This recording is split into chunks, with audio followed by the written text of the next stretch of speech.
Wow. On this very special occasion right here, this race win is a lot more symbolic than most of the other Hendrick wins.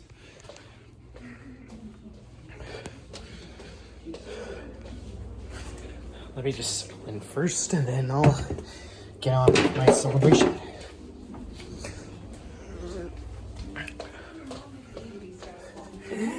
Fuck yes. Oh yeah.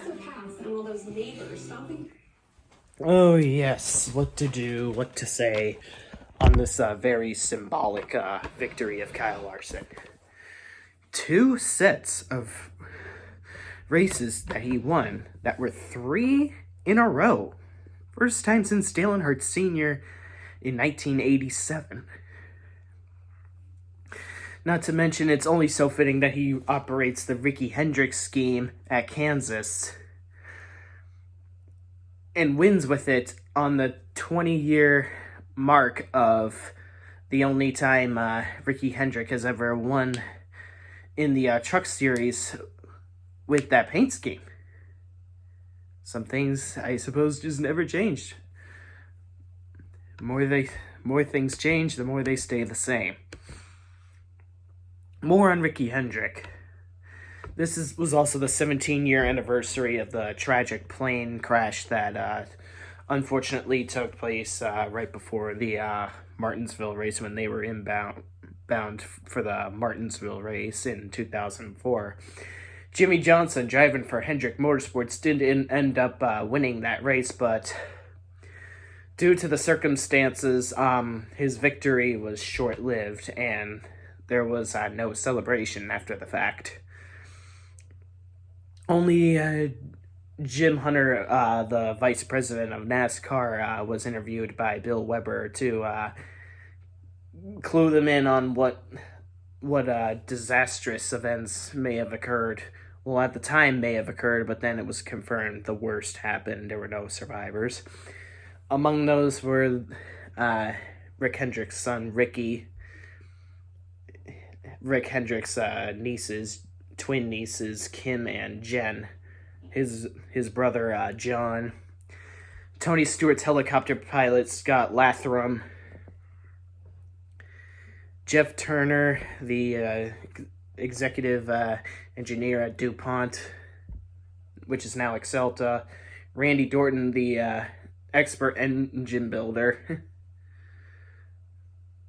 which I'm sure that pretty much took a big toll on the whole Hendrick organization. The pilot and co-pilot, Richard Tracy and Elizabeth Morrison, Joe Jackson.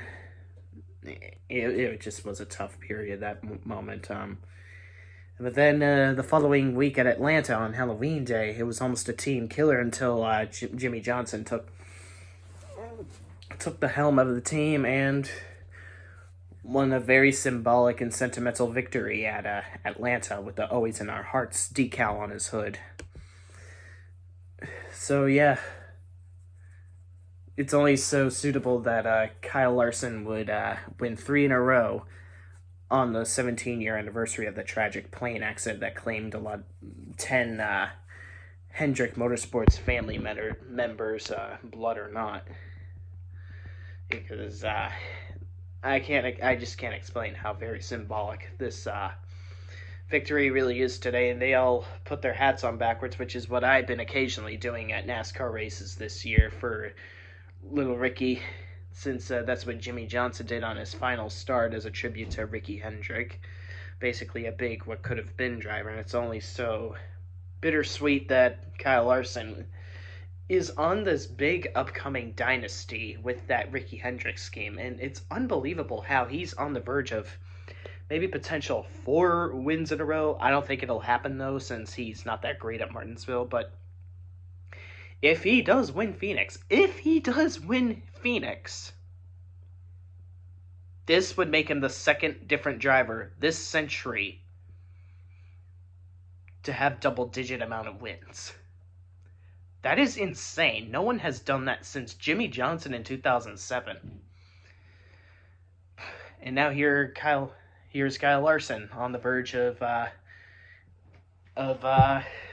basically copy and pasting that milestone. He could even go have 11 victories in 2021.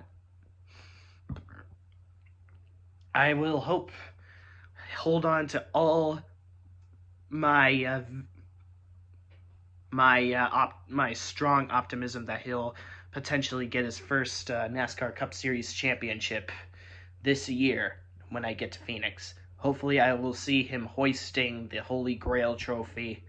Hopefully he'll just keep on running like he has consistently throughout this season. Because after that Charlotte Roval, there is no excuse for any error. There's no excuses to make for any kind of falter. Because if you can come back from an alternator belt dud, you will. You damn will. You goddamn well, in the name of freaking Ricky Hendrick and all the other and the 9 other angels, can absolutely win this. We're counting on you, Cliff Daniels, and you, Kyle Larson. If you somehow get to this video, better take what this diehard Hendrick fan is saying to heart. Because if you let this slip away, you know I'm not that easy at letting go of grudges, because you know how bad enough it is that I have to deal with Jeff Gordon's championship robbery in 2014.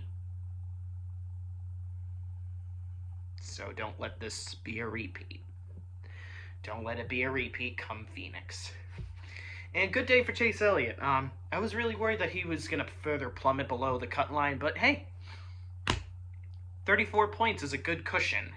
He banked on a great amount of points there. I was really hoping that Ryan Blaney was going to leave a good cushion above the cut line, but unfortunately, Austin Dillon just had to be a talentless heck.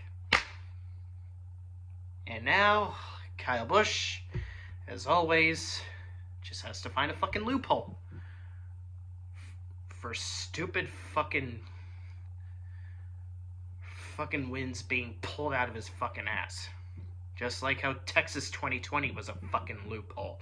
Dirty air,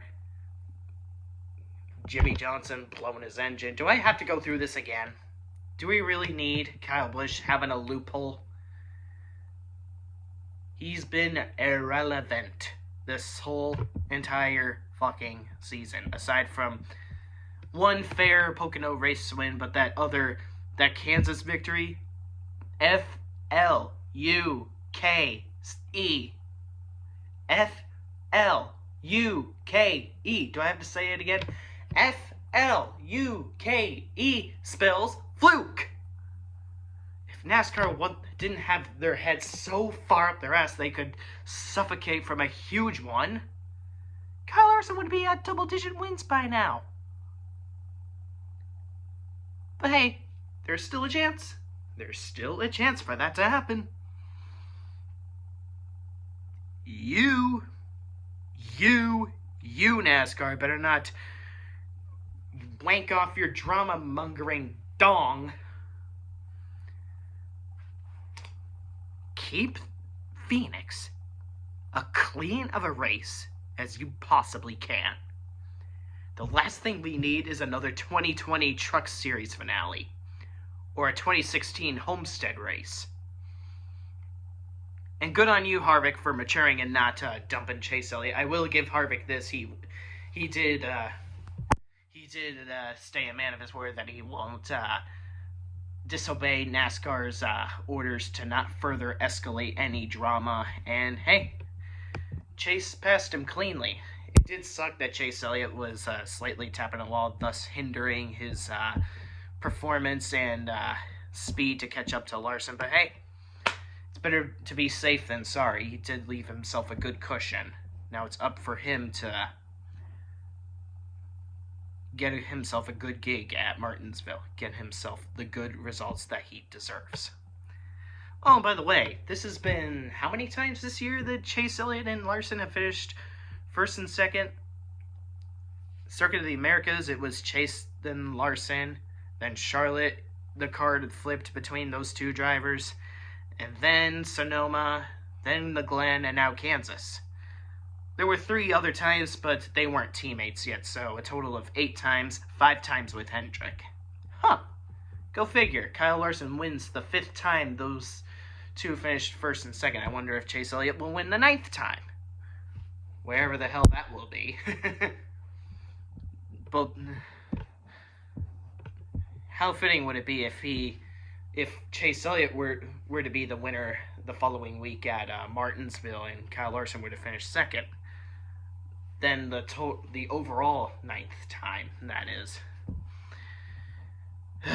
Hopefully Ryan Blaney will find some way to pick up the pace and hopefully render that lost ground futile.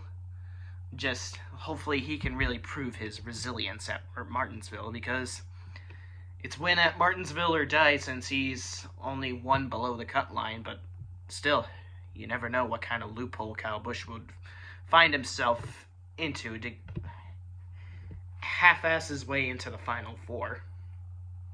You just never know what kind of ugly consequences will happen. So yeah, this does make me a little bit emotional, considering that Kyle Larson did indeed win that for Ricky and all the other Angels that perished in the tragic plane accident. This definitely feels like a 2004 MBNA Bass Pro Shops 500. But with Kyle Larson operating the Ricky Hendrick scheme, the same scheme that Ricky Hendrick operated in Truck Series at Kansas. I mean, how much more symbolic can you really get than that? It's I think I'm gonna be sporting my Kyle Larson gear for quite a while after this one. Alright. So what did I think of the race? I didn't talk much about the race, but other than Chase Elliott and Kyle Larson's performances. Oh, and also William Byron had a good run for once, too. Finished 6th. Oh, finished 6th, and then it also started 9th. So 6th finish, 9th start. Nice. Okay. You guys heard enough from my kinky talk, alright? Enjoy this beautiful symbolic win. Go Kyle Larson. Keep that power at Phoenix. Martinsville if you can too, for history-making sake too. For good measure. And for good measure, you, Chase, better make it to the Final Four too. Counting on you, Hendrick. Counting on all you guys. You've put on too goddamn good of a season to let any of this slip away. Do your jobs.